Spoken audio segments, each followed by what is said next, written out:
dépôt de candidature pour la présidentielle du 28 février 2016 au Bénin. Plusieurs candidats se sont succédés à la Sénat ce mardi, dernier jour de l'opération.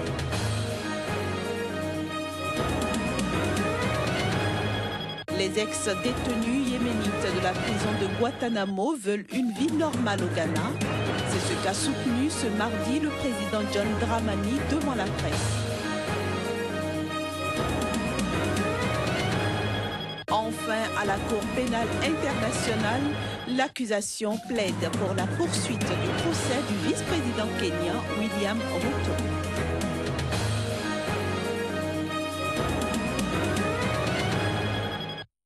Très ravi de vous retrouver pour cette nouvelle session de l'information sur SICA. Madame, Monsieur, bonsoir et bienvenue. Nous démarrons par le Bénin. Le dépôt des dossiers de candidature pour la présidentielle du 28 février 2016 prend fin ce mardi à minuit. La Commission électorale nationale autonome a enregistré à juste titre en ce dernier jour une grande affluence. Plus d'une quinzaine de candidatures ont été enregistrées et la liste continue de s'allonger. Quelques-uns des candidats ont livré leurs impressions après la formalité. Nous avons réussi à déposer nos dossiers en tant que candidat à l'élection présidentielle de février 2016. Dossier complet, dossier accepté. Au nom de tous mes compatriotes qui peinent à manger, qui peinent à se nourrir et qui peinent à se loger, je suis venu déposer ma candidature au nom des jeunes de mon pays qui sont dans une grande souffrance face au chômage. Je suis venu déposer ma candidature au nom de mes sœurs, de mes mamans, des femmes béninoises qui travaillent chaque jour sans relâche pour sortir de la précarité. Je veillerai à faire en sorte que les acquis sociaux depuis la conférence nationale soient préservés, renforcés, améliorés. La deuxième continuité, c'est la politique donc, des grands travaux et la politique donc, des grands travaux, notamment donc, les infrastructures structurantes. À ce niveau, j'apporterai quelques aménagements, mais dans l'orientation générale, c'est-à-dire faire en sorte que toutes nos régions soient désenclavées, que nous donnons donc les moyens pour que l'économie ait la base pour repartir, sera en continuité. Mes sentiments sont des sentiments de joie, d'autant plus que ce processus qui est enclenché est la preuve que nous sommes sur la bonne voie. Et si nous, au niveau de la coalition Le Chemin du Bénin, nous nous sommes engagés dans ce combat, c'est pour construire pour notre pays, pour notre peuple, un chemin de prospérité. Chemin de prospérité qui inclut la paix, l'unité nationale, ce qui implique l'emploi et l'entrepreneuriat pour les jeunes et les femmes, la justice pour tout le monde et le bonheur, un chemin de bonheur pour tous. Toujours au Bénin, le président du patronat, Sébastien Germain Adjavan, a effectué en personne le déplacement de la Sénat ce mardi pour déposer son dossier de candidature à la présidentielle de février.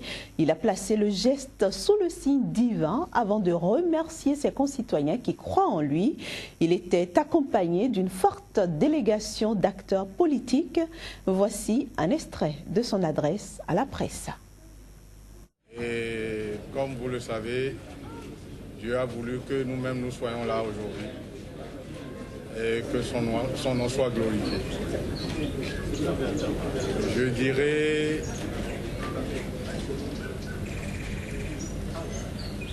à tout le monde que l'heure a sonné.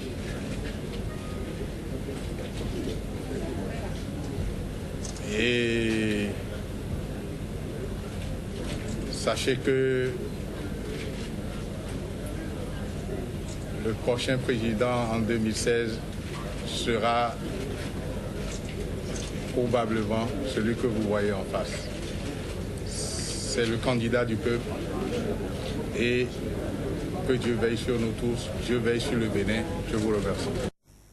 Du Bénin, rendons-nous en Côte d'Ivoire. Le Premier ministre Daniel Kablan-Duncan a formé son gouvernement, un nouveau gouvernement donc, à la demande du président Alassane Ouattara, mais sans introduire de changement majeur. On note juste qu'une place plus large est faite aux femmes, ce qui porte à 9 le nombre de femmes dans ce gouvernement, soit un quart du gouvernement qui compte 36 membres au total contre 31 pour l'équipe précédente.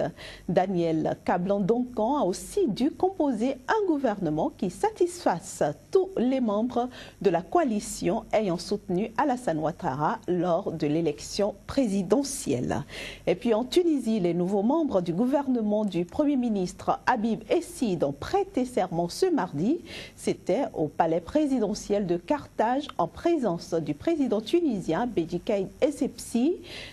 Cette prestation de serment fait suite au remaniement ministériel intervenu mercredi dernier et qui comprend 3 changements parmi les ministères régaliens, dont ceux de l'Intérieur et des Affaires étrangères. Au Ghana, 2 anciens détenus yéménites de la prison de Guantanamo, récemment transférés à Accra, ont assuré vouloir vivre une vie normale dans ce pays. Ils ont ajouté ne pas chercher à se venger dans leur premier entretien accordé à une radio ghanéenne. Les images. Le Pentagone, qui avait annoncé le 6 janvier le transfert de Mohamed bin Atef et de Khalid Mohamed Salih Al-Doubi, a assuré que les 2 hommes ne présentaient aucun danger pour le petit pays ouest-africain, mais qu'ils seraient tout de même surveillés. Cela n'a pas suffi à rassurer l'opinion publique ghanéenne. Selon les États-Unis, Al-Doubi, qui a vécu en Arabie Saoudite, a probablement été membre d'Al-Qaïda et reçu un entraînement en Afghanistan. Bin Atef était quant à lui un taliban présumé ayant combattu au sein de la 55e brigade arabe d'Oussama Ben Laden contre les forces de l'OTAN, selon des éléments de leur dossier publié par le New York Times. Nous n'appartenons à aucun groupe tel qu'Al-Qaïda ou autre, a insisté Bin Atef sur Unique FM. Le président John Dramani Mahama a dû déclarer que ces détenus étaient ceux de Guantanamo qui représentaient le moins de risques et qu'une enquête approfondie avait été menée avant d'accepter la requête de Washington demandant de les accueillir. Les Ghanéens ont plus de chances de mourir d'un accident de la route que de ces détenus de Guantanamo. Parce qu'ils dépendent de nos services de sécurité. Ils sont surveillés 24 heures sur 7. Ils sont sous surveillance. Au cours de leurs entretiens, ils nous ont dit vouloir simplement ramasser les morceaux de leur vie brisée et vivre une vie normale. Et donc, nous n'avons rien à craindre d'eux. Les 2 hommes ont même déclaré être de grands fans du joueur de football ghanéen Asamoah Gyan et avoir soutenu l'équipe nationale ghanéenne, les Black Stars, avec de nombreux autres détenus du centre de détention militaire américain à Cuba lors du 8e de finale contre les États-Unis pendant la Coupe du Monde 2010 en Afrique du Sud. Le président Barack Obama, qui avait fait de la fermeture de la prison controversée une promesse phare dès son premier mandat, s'est résigné à signer fin novembre la grande loi de défense 2016 qui renouvelle en particulier l'interdiction de fermer Guantanamo. En Angola, le procès de 17 opposants au régime du président José Eduardo dos Santos, qui devait se terminer jeudi, a été ajourné au 25 janvier prochain. Cet ajournement s'explique par l'absence à la barre de témoins clés, alors que plus d'une 50aine de témoins étaient attendus à la barre d'ici la fin du procès. Eh bien, seulement 2 se sont présentés lundi lors de la reprise des audiences interrompues pendant les fêtes de fin d'année et aucun ne s'est déplacé ce mardi. Les 17 militants accusés de rébellion et de tentative de coup d'État sont membres du mouvement révolutionnaire de l'Angola qui demande le départ du président dos Santos au pouvoir depuis 1979. Tous risquent entre 3 et 12 ans de prison. 15 d'entre eux ont été emprisonnés entre mi-juin et mi-décembre et sont désormais assignés à résidence, tandis que 2 autres comparaissent libres. Rendons-nous maintenant à la Cour pénale internationale. L'accusation a appelé ce mardi les juges du vice-président kenyan William Ruto à ne pas abandonner son procès. Un appel qui intervient après que l'accusé eut demandé l'abandon des poursuites pour crimes contre l'humanité. Les images. William Ruto, 49 ans, et le présentateur de radio Joshua Arap-Sang, son co-accusé de 40 ans, sont poursuivis pour des meurtres, persécutions et déportations commises durant les violences post-électorales de 2007 à 2008. Leur procès s'est ouvert en septembre 2013. Ils comparaissent libres et plaident non coupables. L'accusation possède la quantité de preuves nécessaires pour obtenir une condamnation, d'après le bureau du procureur. We have the first speaker talking about Le premier intervenant parlait de la nécessité d'être préparé à défendre ses droits, ce que le témoin interprète comme prendre les armes. L'intervenant a ensuite assuré qu'il fallait attendre un signal du chef, ce que toute cour raisonnable pourrait interpréter dans ce contexte comme l'autorisation du chef à entrer en guerre ou non. Faute de preuves, l'accusation avait abandonné en décembre 2014 les poursuites contre le président kenyan Uhuru Kenyatta, ancien rival devenu allié politique de Ruto. La défense de ce dernier a notamment argué que le comportement de son client était au-delà de tout reproche et que le dossier présenté initialement par l'accusation ressemble très peu à celui présenté au cours du procès. Le Kenya, soutenu par l'Union africaine, a vivement critiqué les poursuites contre son président et son vice-président. L'Union africaine accuse par ailleurs la CPI de ne cibler que des Africains. Des réglementations imposées par les autorités libanaises empêcheraient de nombreux réfugiés syriens à renouveler leur permis de résidence, augmentant ainsi les risques d'exploitation et d'abus. C'est ce qu'a soutenu ce mardi Human Rights Watch lors d'une conférence de presse tenue à Beyrouth. 70% des réfugiés syriens installés au Liban aujourd'hui vivent en dessous du seuil de pauvreté et 90% d'entre eux sont pris au piège dans un cercle vicieux de dette selon une évaluation de l'ONU. Seuls 2 des 40 réfugiés syriens que nous avons interviewés l'année dernière ont dit avoir pu renouveler leur permis de résidence en les faisant enregistrer par l'ONU.